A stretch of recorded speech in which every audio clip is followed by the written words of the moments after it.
Hello everyone, welcome to my kitchen. આજે હું તમારી સામે ભાજી પાવની રેસીપી શેર કરીશ. જો તમારે પણ આવી ભાજી પાવ બનાવવી છે તો મારો વિડીયો જરૂરથી તમે જોજો. તો ચાલો આપણે ભાજી પાવ બનાવવાનું ચાલુ કરી દઈએ. સૌપ્રથમ આપણે પહેલાં આ વેજીટેબલને પાણીથી સાફ કરી દીધા છે અને એને હવે કુકરમાં નાખી દઈશું. એમાં થોડું પાણી એડ કરશું.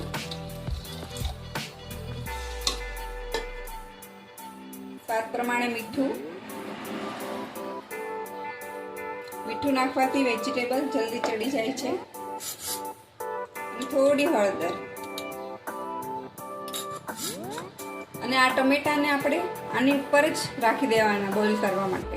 જો આવી રીતના તમે ટમેટા મૂકશો તો એકદમ પરફેક્ટ રેડ કલર આવશે ભાજીનો. અને હવે કુકરનું ઢાંકણ બંધ કરીને પર મૂકી દઈશું અને 4 સીટી વગાડવાની.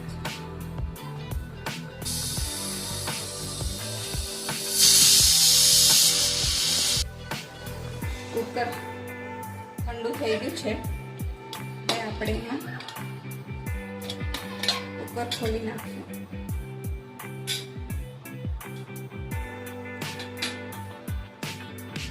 જે આપણે ટમેટા અંદર જ મૂક્યા હતા એ સરસ આપણા બફાઈ ગયા છે.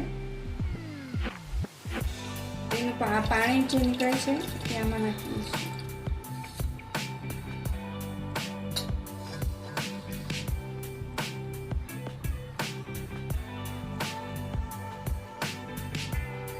વેજીટેબલથી સારા બફાઈ ગયા છે. સૌથી પહેલાં ગેસની ફ્લેમ ચાલુ કરીને લોહી મૂકેલું છે. એમાં થોડું તેલ,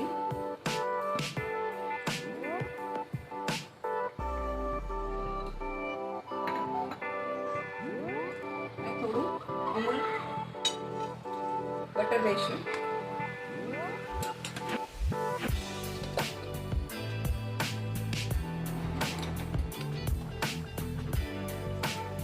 તેલ ગરમ થાય ત્યાં સુધી આપણે ભાજીમાં નાખવા માટે લસણ, આદુ અને મરચાં તે મિક્સરમાં આપણે વાટી લઈશું.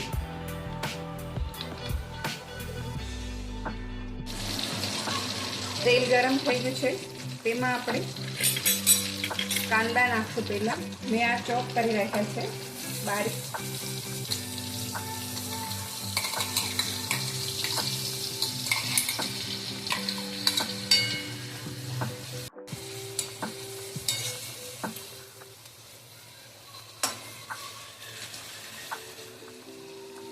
કાંદા ચડે ત્યાં સુધી આપણે જે મિક્સરમાં મેં આદુ, લસણ અને મરચાં વાટ્યા હતા એમાં જ આપણે જે ટમેટા બાફેલા છે એ એડ કરવાના છે.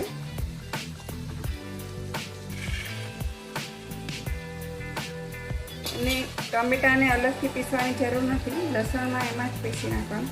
આવી રીતના પાછું મિક્સરમાં આપણે પીસી લઈશું ફરીથી એકવાર. આપણી આ ટમેટા, લસણ અને આદુ મરચાંની પેસ્ટ રેડી થઈ ગઈ છે આ ભાજી માટેની. ટમેટા બાફેલા હશે તો ટમેટામાં કચાશ દૂર થઈ જશે અને ભાજી ટેસ્ટી બનશે. એક બાજુ આપણા કાંદા બી કચડાઈ ગયા છે.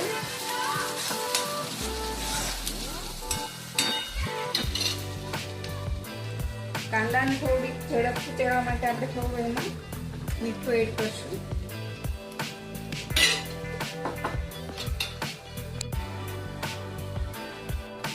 હવે જે આ વેજીટેબલ આપણે બાફેલો હતું તેને આપણે ભાજી પાવના મેશરથી આપણે મેશ કરી લઈશું બધાને સરખી રીતે. આપણું વેજીટેબલ સરખી રીતે મેશ થઈ ગયું છે.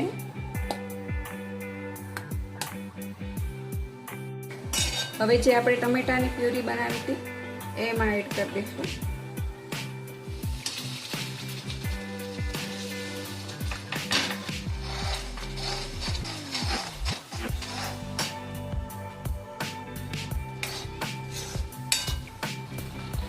હવે ભાજીની ગ્રેવીમાં આપણે લાલ મરચું પાવડર નાખશું, 2 ચમચી જેટલું, અને ભાજી પાવનો મસાલો,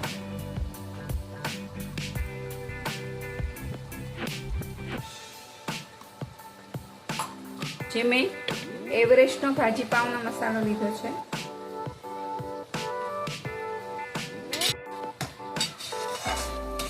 ભાજી તો બધાના ઘરે બનતી જ હોય, પણ ભાજીમાં બી આપણો કલર પરફેક્ટ ન આવે, તેલ બહાર નથી નીકળતું, તો બધું આ સોલ્યુશન આજે હું મારી રેસીપીમાં દેખાડીશ તમને. ભાજીનો કલર એકદમ પરફેક્ટ રેડ આવ્યો છે.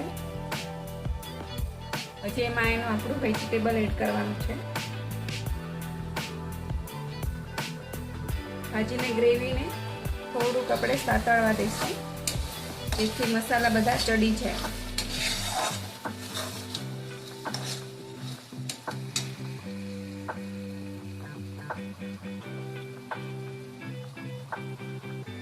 થોડુંક એમાં પાણી એડ કરીશ, જે આપણે ટમેટાનું નીકળ્યું છે એ પાણી એડ કરી દઈશું. આવી રીતના પાણી એડ કરવાથી મસાલો બળી નથી જતો અને મસાલો પરફેક્ટ ચડે છે, થોડું પાણી એડ કરવાથી.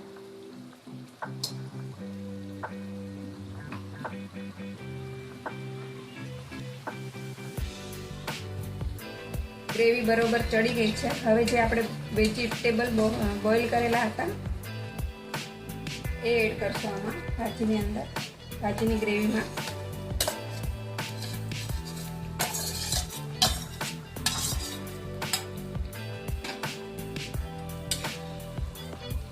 પહેલા આને બરોબર મિક્સ કરી દેવાનું છે ભાજીની ગ્રેવીમાં વેજીટેબલ.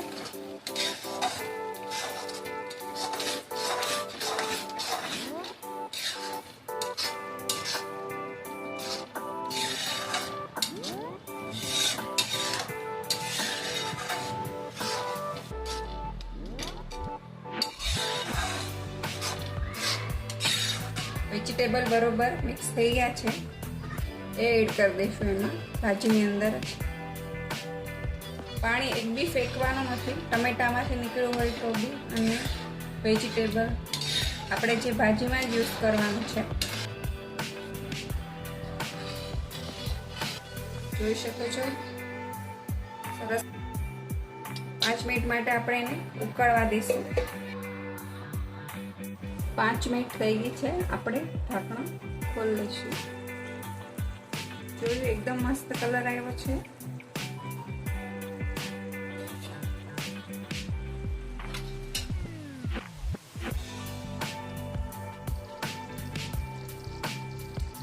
હવે એમાં થોડા આપણે ધાણા એડ કરી દઈશું.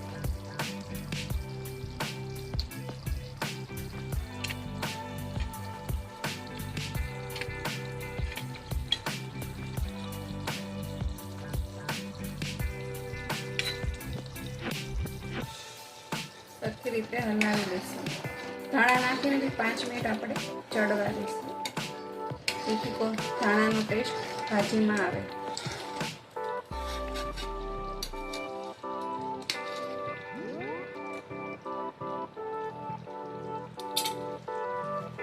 ભાજીમાં તેલ બી બહાર આવી ગયું છે. સરસ મજાની ભાજી બની છે. સુગંધી બહુ સરસ આવે છે.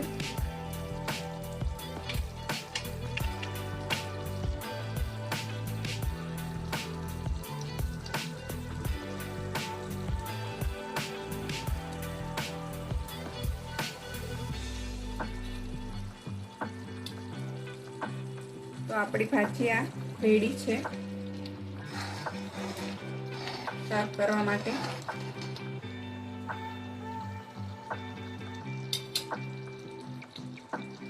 હવે આપણે પાઉં શેકવા માટે એક તવો લઈશું. તવા પર થોડું બટર નાખશું.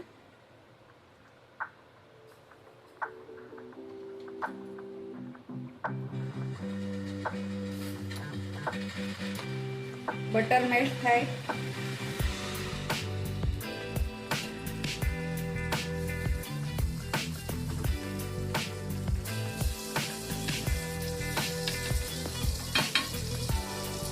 આપણે જે ભાજી પાવની ભાજી બનાવી છે એ થોડીક એડ કરશું.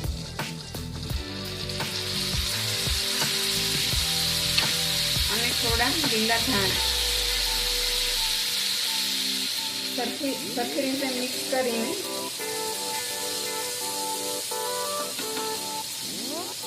જે પાવ હોય એને આમ ઉલટા મૂકશું.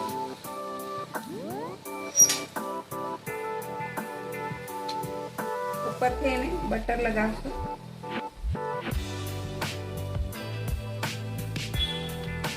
સરખી રીતે પાવ પર આપણે બટર લગાવી દેવાનું. હવે એને આપણે પલટી કરી દઈશું.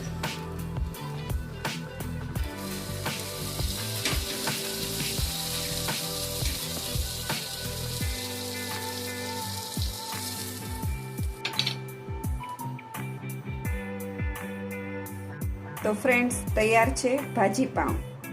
તમને કેવી લાગી જરૂરથી કોમેન્ટ કરજો, લાઈક કરજો અને મારી ચેનલને સબસ્ક્રાઈબ કરજો, જેથી આવનાર વિડીયો તમારા સુધી જલ્દી પહોંચી જાય. Thank you everyone.